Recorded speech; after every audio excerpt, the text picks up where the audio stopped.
October 16th, 2023, held in the Francis Huntley Council Chambers. Attending tonight, Elder Jetzer, myself, Dave Wilborn, Kim Lobdell, and Don Katowski. We have our full quorum here tonight. Public appearances for non-agenda items. I don't believe we have anyone wanting to speak here for a non-agenda. And so I'll entertain a motion for approval of the minutes from October 2nd. I so move we approve the minutes of October 2nd, 2023. I second. Second by Jetzer. Questions, modifications, changes? Seeing none, we'll call the vote. All in favor of the approval of minutes from October 2nd, signify by saying aye. Aye. The minutes are approved. Next, agenda item 4, report from Department Head, Director of Public Works, Mr. Tim Volker. To give an update regarding our flushing of the water distribution system was completed last week. The entire system was flushed. Next up is staff updates. We currently have 2 openings, the utility engineer and the environmental engineering technician. For both positions, the interviews are complete and we are completing the reference checks on a candidate for both positions. So we're looking to have a start date, hopefully by the next Board of Public Works meeting for both positions. Next up are project updates. The Phase 1 Sain Road reconstruction project. We're on schedule to open the Sain Road and East Sherrill Parkway intersection by the end of the month.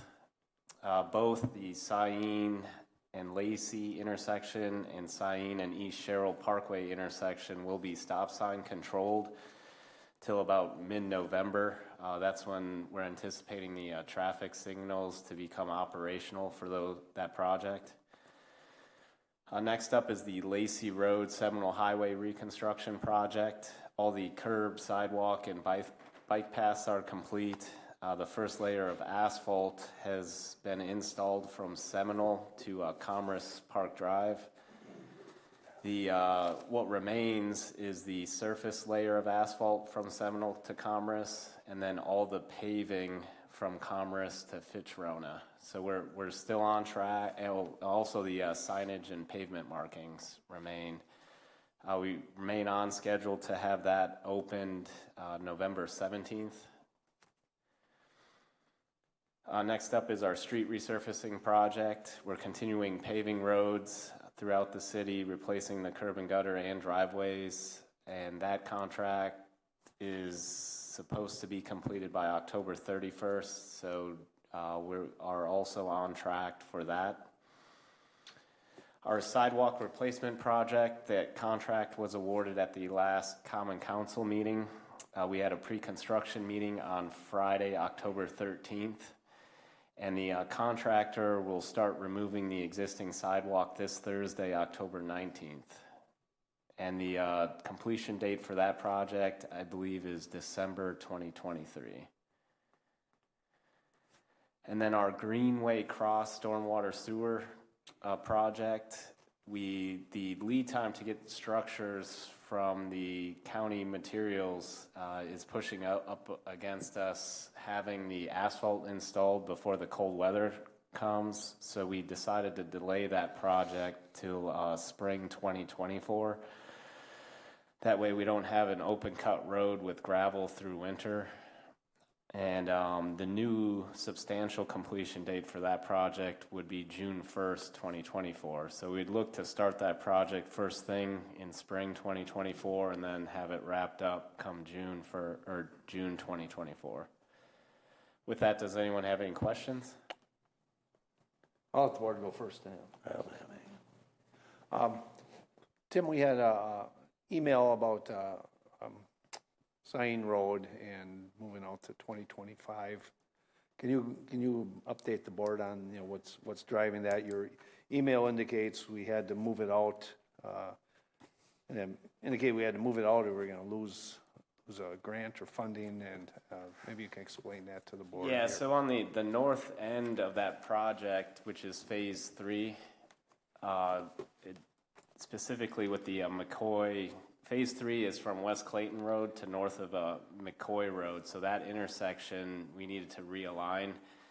And as part of that realignment, there's we need to obtain land from Dane County Parks. And that land, with how the county had gotten the land, it was through a federal grant, and we needed a section 4F and 6F letter. And that took some time to complete. So by the time we got the approvals necessary for that letter, we were up against the grant deadline for WisDOT. So we had to push the grant deadline to still get the $1.7 million. So if we didn't end up pushing the grant deadline dates, we would have lost out on $1.7 million of funding. So we decided to push the project to 2025. So we're still able to get that $1.7 million for the project. What, we didn't want to lose the 1.7. You have an estimate of how much more it'll cost us doing it a year later? Not 1.7 million. Yeah, I know that. I know that. You know, we didn't do that analysis. Was it 5%? 10? Yeah, I mean, It's something. It's something. it's something. Yeah, It's, okay. You know, several $100,000. Yeah, okay. Depends on which time of the year you bid it Correct. and, you know, what's happening in materials prices Okay. at that time too. It's unfortunate, you know, that when you're dealing with obtaining land that had been dedicated, where I understand and see what that ran into, and thank you for being diligent about coming up with a solution. That would have been crippling to us to lose that funding, so thank you. Any other questions? Just a couple quick ones, Tim. One, are we under the gun with the asphalt paving where they're going to shut plants down? So far the weather looks good. You know, we're still on track for October 31st for the resurfacing project, and then November 17th is the Lacey Road project, and they're ahead of schedule on that. And it's Payne and Dolan that's doing the paving for that project. We don't foresee any issues with asphalt and the cold weather. Okay. And then the second cold weather question, you're just starting the contract for the sidewalk. Are they prepared to do cold weather paving or pouring? Yes, well, and they have a fast schedule, so that the contract deadline, I believe, is December 2024. During the pre-con, they're hoping to have the work wrapped up by mid-November. So they have the resources and availability to start our project. Like I mentioned, the contract was awarded last Tuesday. They're starting Thursday on that project. So we don't foresee any issues as long as they stay on track with what they said. You meant December 2023, right? 2023, yes. Okay. Did I say 2024? Yes, you did. 2023, thank you. Was that it, Tom? Okay. All right, see no questions. Thank you, Tim. Next, we'll move on to agenda item 5 alpha, review of utility, P-card, and check payments. Does anyone have any questions for Tim? Just the clarity on the very tail end on the P-card purchases. There were 3 of the same thing. And here, I got to scroll quick, find down. It was all $11.77 for copier lease. Is that just duplication, or there's 3 copiers that are... Yeah, so engineering has one on the 3rd floor of City Hall, and then the Public Works facility, they have a copier out there that they split between utilities, streets, and parks. Okay. I had one question. I'm sorry, I couldn't remember. There's one for well number 12, engineering services, the Strand, check number 125742 for $17,511.74 or 72 cents. What are those services? I'm sorry, I know we talked about this before. Yes, so that's the design services for the new well and tower that Strand's working on. All right. Thank you. You're welcome. Shouldn't have had to ask that. All right. Anything else? Thank you, Tim. Then we'll move on to our agenda items. First, we have agenda item 6A, Resolution R 19623, approving First Amendment Lacey Road Construction Oversight Services Contract. Do we have a motion to approve? I'll move to approve Resolution R-196-23. Moved by Kim, do we have a second?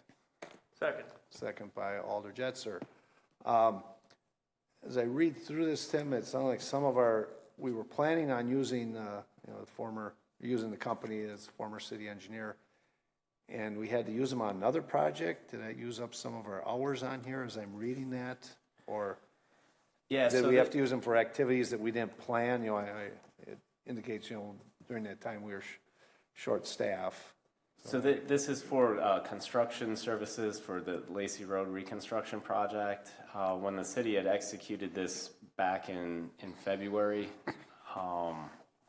the plan was to supplement R.A. Smith with city staff, which would have been our transportation engineer and our right-of-way engineer. Okay. However, those positions did not get filled till July. And then we were in the middle of the project, and instead of having the new people already work on the project, R.A. Smith was, privy to all the details and what's happened up until that point. We decided it was best to keep R.A. Smith on the project. And then, Ross and both Zach are now working on the resurfacing project, the sidewalk project, so they are able to get those off the ground, bidded, into construction. And then since we didn't have a transportation engineer or right-of-way engineer from May when they started to July, we had to rely on R.A. Smith full-time, 2 inspectors. The contractor Parisi had multiple crews, sometimes 6 to 8 crews a day, depending on what they were working on. They would have 2 to 3 crews just for underground. They would have an electrical crew, landscaping, concrete crew, grading crew. So, those all had to be washed over by the inspector, R.A. Smith. And so a lot of the budget got eaten up because we didn't have the staff to supplement them. So we're looking to basically, in order to complete the project with R.A. Smith, do this amendment to their original contract. Note, the original contract was $121,408, and this will increase it by $113,592. A little less than doubling. The question I had for you: I know it costs more to have R.A. Smith. If we had the staff to do that, I'm not sure how to ask this right. What would have been a cost for our internal staff to do that? I don't think it'd been $113,000, but would it be half of that, Tim? Yeah, it would have been probably half that because it was 6 months construction time, and if the staff was maybe out there, two staff members out there full time, you figure maybe $60,000 to $100,000 depending on how much. Would have been incurred, okay. Board members, other questions? They did not go to other projects, though, did they? I mean, I thought your question was you thought we moved them to some other project. I think it was just because there wasn't city staff. That's the whole issue. Yeah, there was no other projects we moved them to. It allowed our staff then to work on other projects. So the resurfacing project and the sidewalk project, that's all being handled 100% by city staff. No outside consultants for that. Sort of clarification, Bill? So did the Promega thing play into this at all? I understand there were Promega was supposed to provide some funding, and I don't remember how this all played out. It was before my time on the And board. that all got worked out. Promega, I think, finished the design to a certain point, and then KL Engineering had taken their plans. We incorporated the roundabout with Promega's plans and bid it all at one time. And then, so all that was resolved kind of back in January, February with the amendment with Promega. And so that didn't play a role into this at all.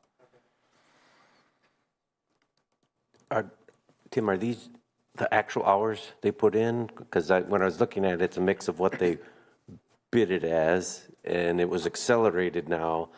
And then the second set of hours sound like that's what they put in? The second set of hours are what they're anticipating putting in, basically from this point to the end of November, or I believe maybe the hours have brought them through August, September, and then, so it'd bring them whole, and then to the end of the project. So we may come in under. This is just an estimate on what we anticipate they need. And really that second inspector isn't needed as heavily now because all the utilities are in and the concrete work is in. You know, that's just needed if they need to be out there because there's multiple paving crews or. And the other maybe subset question of that, I think this is the project we had utilities that held us up. Is that affecting these hours at all? No, that was Sain Road. Oh, okay. Was the big holdup with the All right. utilities. Any other questions? I had one more, and I'm sorry, it's unfair to ask you this, but where are we on budget on the project? You know, do you have a sense? You know, I know when you're in the middle of it, it's hard to know until you get done, but you know, I know you track. You know, you're tracking. Yeah, as you go we're along. tracking under right now. The change orders, I was just talking to Ross today about that, have been very minimal on this project. The design was solid. We've had a couple minor change orders, I believe in the thousands, nothing, you know, major. It's a less than 1% of the overall contract price, which is $8.1 million.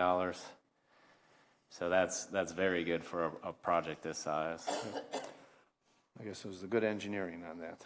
Yeah. All right, any other questions? Call the vote. All in favor of resolution R-196-23, signify by saying aye. Aye. Opposed? The motion carries. Next we are going to have a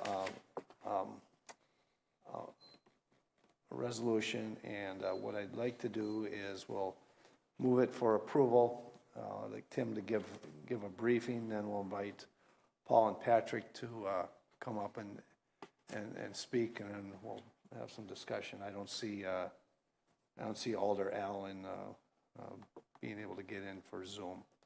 So at this time, I'll entertain a motion for approval of, it's an ordinance 2023-0001, amending Chapter 68, Article 3, Division 4, speed limits, amending 68, 181, 13, and deleting Section 68, 182, for reducing speed limits on East Sherrill Parkway. Do we have a motion to approve?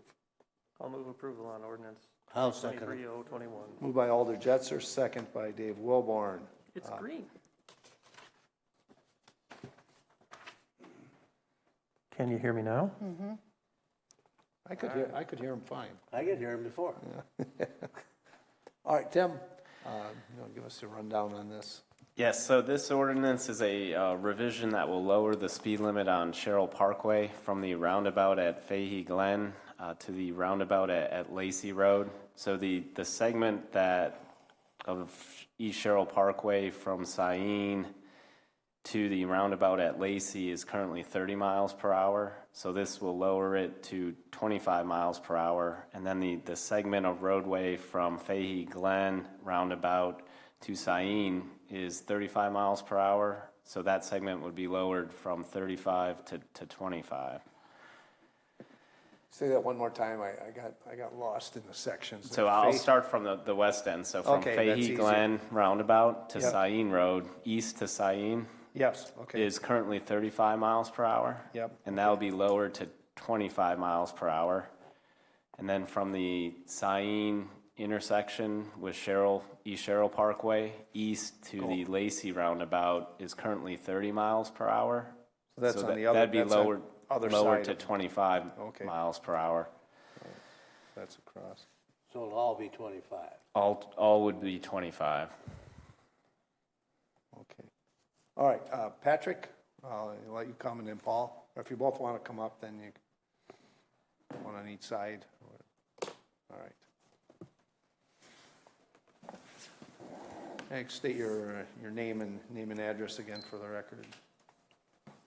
Patrick Cheney, 5211 Kitty Crest in Fitchburg. I am opposed to lowering the speed limit. There's no data of traffic counts, of traffic speeds, nothing presented for this. This seems to be a flip, unsubstantiated opinion type of change. East Sherrill is one of only a few main east-west corridor roads. Way back when East Sherrill Parkway was built, Alder J. Allen stated how East Sherrill could be increased in volume in the future to be a 4-lane road by removing the center median. This now is the opposite of increasing that volume and capacity. It's supposed to be a business route. It has no residential driveways, only parking lot entrances. This is making a change without any substantive effort to reach the residents who drive in this wide area. Almost no one is aware of this attempt to push this speed limit change through. This has no interest in contacting or hearing from residents of this area. There was an earlier call to lower the speed limit on a short part of Cyene Road in front of a few people's houses.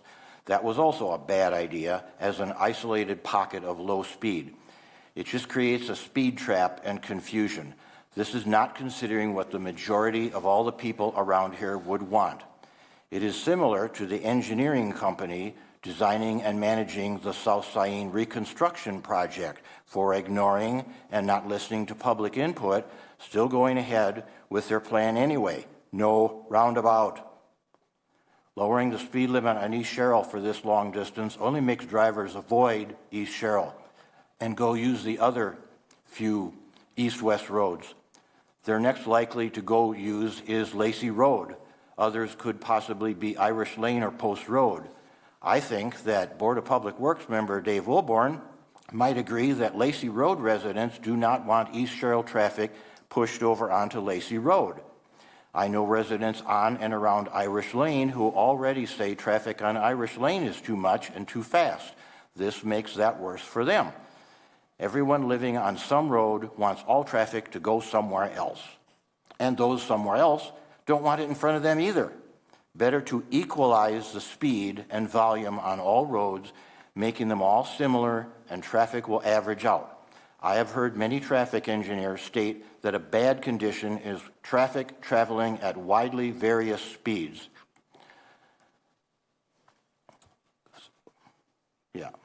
Some are slow, some are at the speed limit, some are just above, some always pushing it faster than the limit. This action only changes this condition for the worse. Some will actually go 25 or a little less. Some will want to go the former 35 or 30 as they feel is a reasonable speed, and some will still be going over 35 just as before. Then slow ones are in the way of the faster ones. The faster ones are riding their bumpers, trying to pass, and invites dangerous passing over double yellow lines or on the right or any way they can. Is this really going to be enforced? Or will this just be a feel-good move and no actual support? Will this be a speed trap way to ticket everyone going 2 miles over? Do you live here? Do you drive here especially? Police have plenty to do in the other northern district areas for shots fired, robberies, holdups, car chases, muggings, searching for suspects. They won't be here. This is a very long stretch of East Sherrill Parkway to change the speed on all this distance. No new residences have been added on East Sherrill west of Cyene in a long time. Why include this part? Try removing the north side parking in front of the Swan Creek condos. It encourages pedestrians crossing mid-block. Quick Trip is the most recent change, and this notes Quick Trip and a future tavern as reasons for their reduction. If anything, target the 2 blocks from Cyene Road and eastward to the east roundabout, not 2 miles. The new stoplight will control and reduce traffic and speed and be good enough. Wait and see. This proposal won't make any difference and won't be enforced anyway. Vote against this. Roll call. Thank you, Patrick. Paul?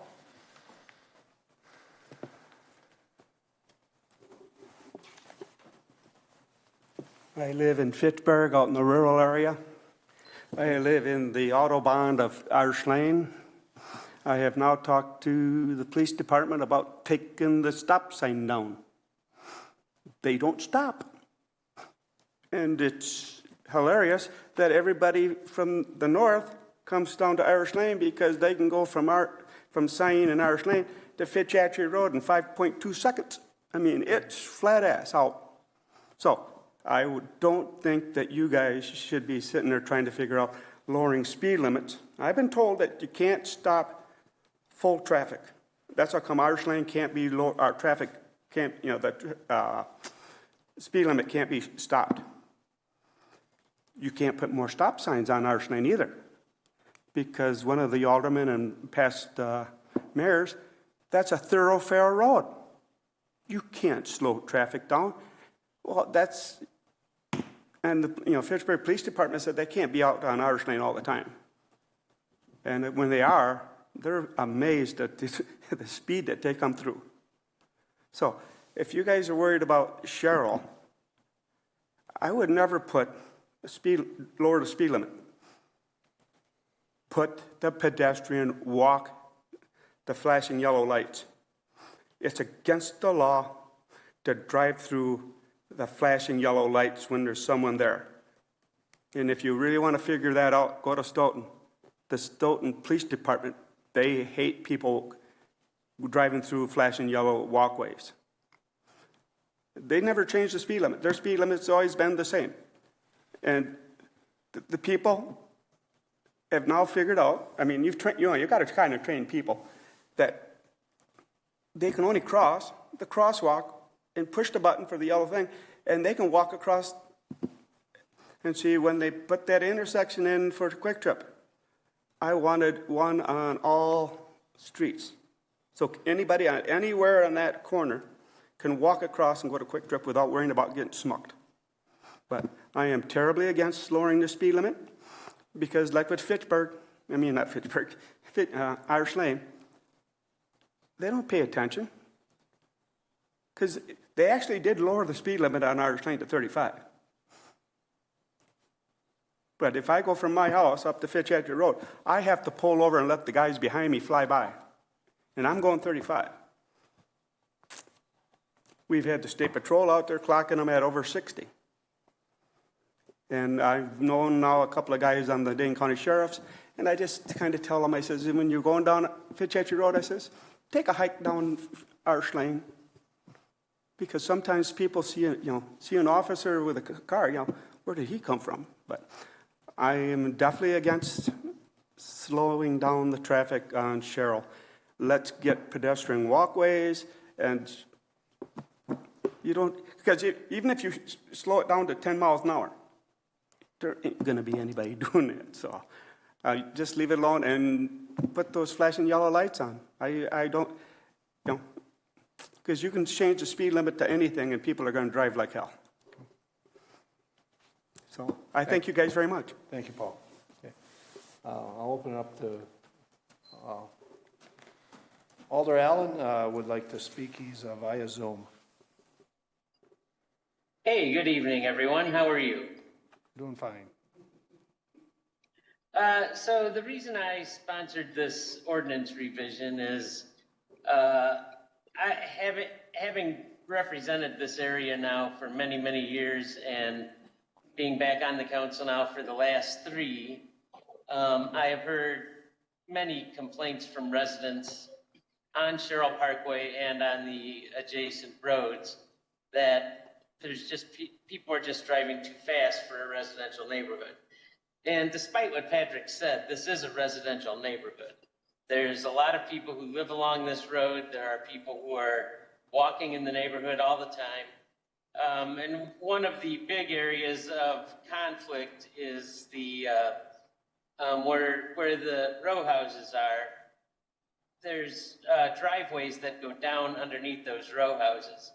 And if you're in a car and you're coming up the driveway attempting to get onto Sherrill Parkway, there's real visibility problems because we have parking basically within about 20 feet of both sides of those driveways, and it makes for some serious visibility problems.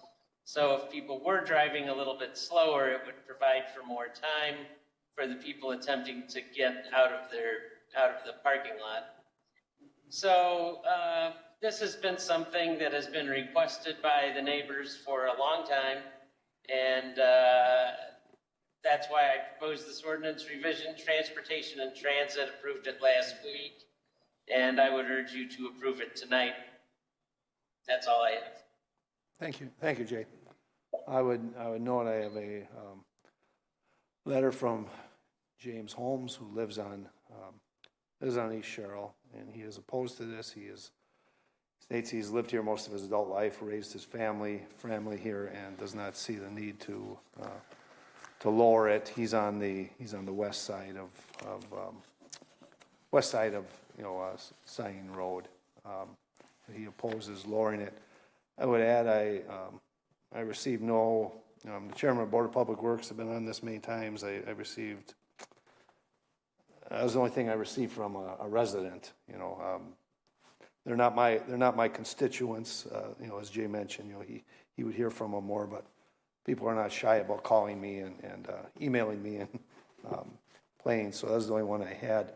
I would like to point out again. I'm not a traffic engineer, but that road, were we changing it all the way from Fish Hatchery to Fahey Glen, or was that staying at 35? That was staying at 35 miles per hour. So one of the issues I have, and I think most of us would agree, when you have on a road and you're changing the speed limit within the city, that's kind of a recipe for failure. Everything I would add is that road, where not many people live in the section where it's curved. The road is designed to limit the speed. Okay, so where it's curved, I went up and down with my big company truck tonight, and you can drive 35 through there. Most of the route, I was right at 35, and it's comfortable, good sight lines. But you get in front of the condos there, and where they're parked on the street, it's dicey there. With that parking on the street, going by there 35, that's not comfortable. It's not very wide there. I would be in favor of, the other side. I don't have an issue, but I'd be more in favor of lowering it to 30. But again, I'm interested in what the board has to say about it. Again, I'm not a traffic engineer, and I just personal observations. Well, I live on Lacey Road, and I travel back there. I'd like to see it at even speed from Fish Hatchery all the way out to Lacey on it. But I can't see going all the way down to 25, because you're going to throw a lot of traffic on Lacey Road then, if you start that. And from number one, I never liked that by the condos having that. All that parking there. Yeah. No, that plus, why did they have that? Put that centerpiece in the middle of the road? They could have had more room to go through if they didn't have that in that one section. Yeah. But I would just as soon see it 30 myself, constantly all the way through.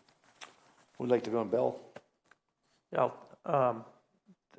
there's 3 crosswalks there, including one that leads you to Swan Creek Park from, between Swan Creek north to south of East Sherrill Road. And there is a lot of parking there. I regularly cross Sherrill Parkway, and, cars, I'm at the crosswalk, and cars sometimes allow me and sometimes don't, and it's, at times harrowing, and at times it's just fine. And I think the reason that it's got the median in there is that it was supposed to calm traffic, and probably the parking along there as well was supposed to calm traffic. And I suppose maybe it works for a time, but eventually people get a little braver, and it's only a matter of time before somebody opens their car door and it disappears on them, or somebody is walking across the street and they disappear. So, there are residences on both sides of the road. I don't see why this would be a problem to lower it to 25. Kim and Don? Tim, I assume there's no speed study done in this area or crash analysis? We did have a speed study done at South Gardens Way. and East Sherrill Parkway, and what we found was the 85th percentile, the speed was 35 miles per hour, so drivers were following the speed limit. And that was done recently. Okay, and the crash history, we have any there? I'm sure we do, and Ross and the police department looked into it. I don't know the details of the crash history for that.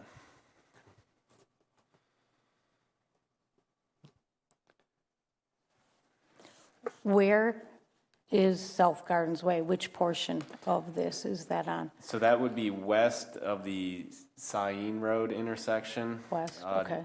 Right Between by Fahey the Glen and row Sain? housing that Alder Allen was talking about. Okay. I believe it's the private road leading into that housing development. Okay. I guess from a traffic engineering standpoint, it seems that there would have been more analysis before we would recommend going down to 25 miles an hour.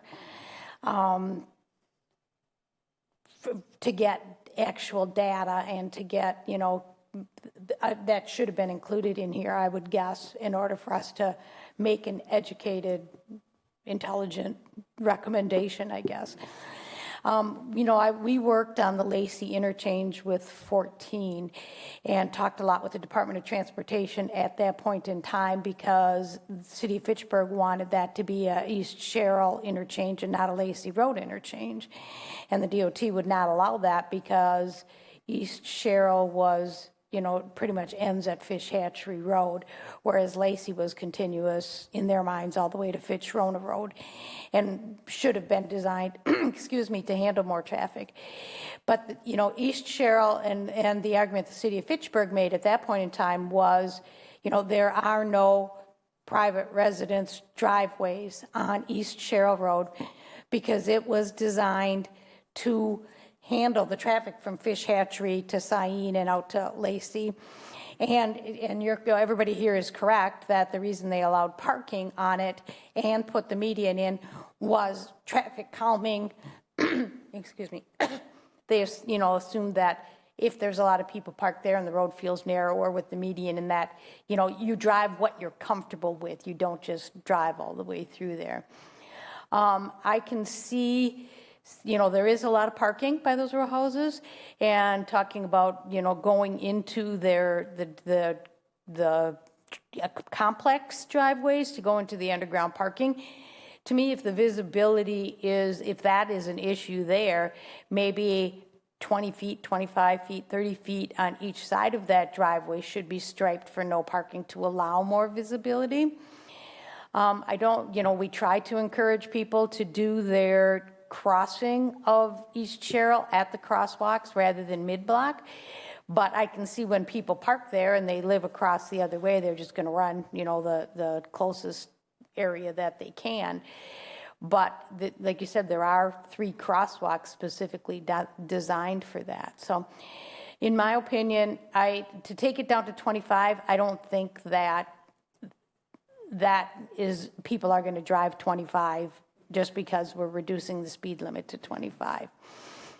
It's, maybe taking the whole road to 30 might be an option, but to me, the 25, East Sherrill is more of a thoroughfare, is more of a, collector kind of a road than a local kind of a road.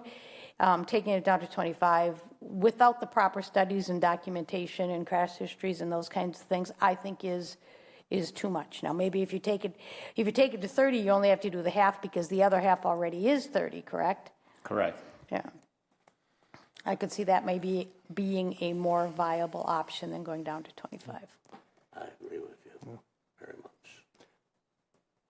It's kind of my preference too, but what I would like to do, if the board agrees,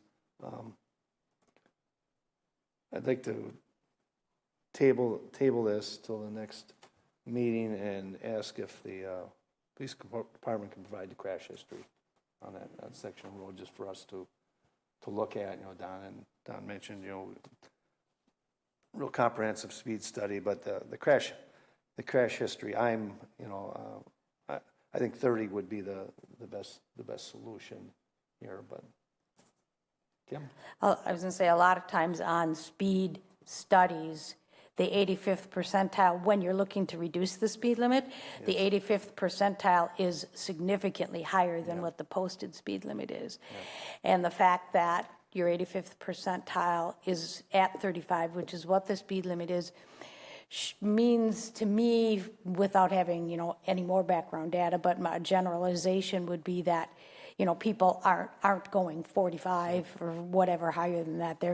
They're monitoring, they're staying close to 35, and that being the 85th percentile, it's probably, it's not typical. When we do speed studies, when we look at the 85th percentile, in order to bring it down, the 85th percentile is usually vastly exceeding what the posted speed limit is.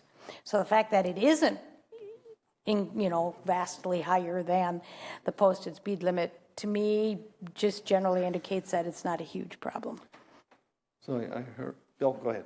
Yeah, Tim, so in the traffic study, typically you'll see what the 85th percentile speed is, but then you'll also see, you know, of the people who are exceeding that, what is their average speed? And I'll just say for context, I looked up on WISDOT, and they've got a average daily traffic count here of 3,700 vehicles. So we're talking about over 550 vehicles exceeding 35. So what is the average speed by which they exceed 35? I would have to get the report for Okay. Ross when they pulled the data. So I can include that with the crash data for the next meeting. So I'm hearing kind of three things here. One, I think there's a lot of merit to what Paul said, and you know, Bill was talking about cross. Some flashing lights maybe added. The driveways, if there is an issue, you know, as Jay mentioned, I certainly can see the issue of those cars coming out with parked on both sides. The no parking could maybe straighten some of that out, and you know, making it a consistent, you know, 30 for it might be an option. But I'd like the speed study and the crash history, and then we can have more discussion. Paul, come on up.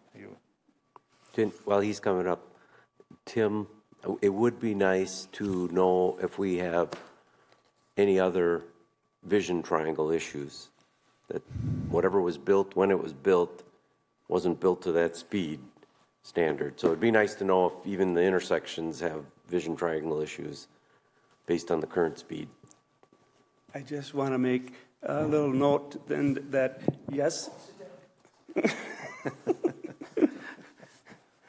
Yes, I know speed is the thing, but you know, when you put those flashing yellow lights and just one person walks across, that goes back a long ways with everybody flying down the road. Everybody's slowing up. Okay, you got one here, and the next place where you know where there's a lot of kids and a lot of people walking across the street to go to a park or going, you know, just going across, you put another one of those flashing lights. That slows traffic up a lot. I go through Stoughton, and that's on your mind when you're going down Main Drag in Stoughton. One person pushes that button, everybody behind you is brake lights. Then, when you go and you speed up, you're looking at down the road there where the next one is, because there's tons of people walking on the sidewalks in Stoughton. And I drive down Sherrill. There's kids, there's people walking across, you know, to go to the park and go into stuff.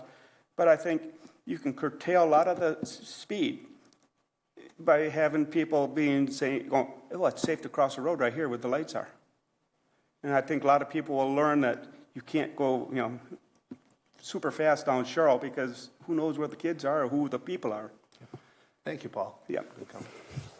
There are also criteria that need to be met in order to put in those flashing yellow lights. You can't just do it because you want to. There's criteria that needs to be met in order for those to be installed. And it has to do with pedestrian volumes and speed limit and traffic volumes and all those types of things also.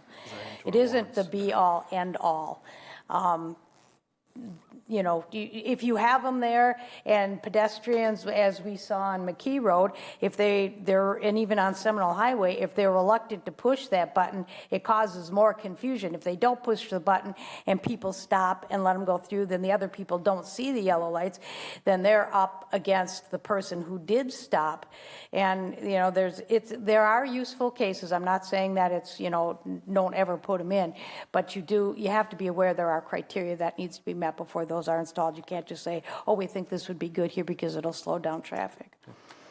I'll entertain a motion to postpone or continue this discussion, I guess postpone until the next Board of Public Works meeting on, Tim, is that enough time to get the crash history stuff? Yes. Okay, I'm sorry, I don't want to rush you.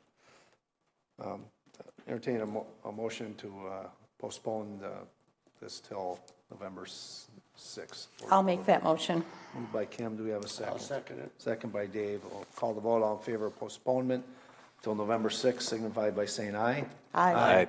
We will take this up again on the 6th. Thank you. Appreciate everyone coming. Tim, can I Yeah, add one more thing? As long as you're going to go through and look at that, if your traffic engineer could just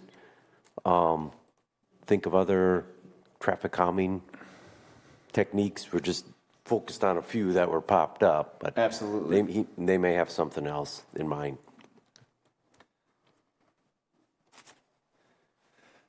Next, we have announcements. Our next Board of Public Works meeting is Monday, November 6th.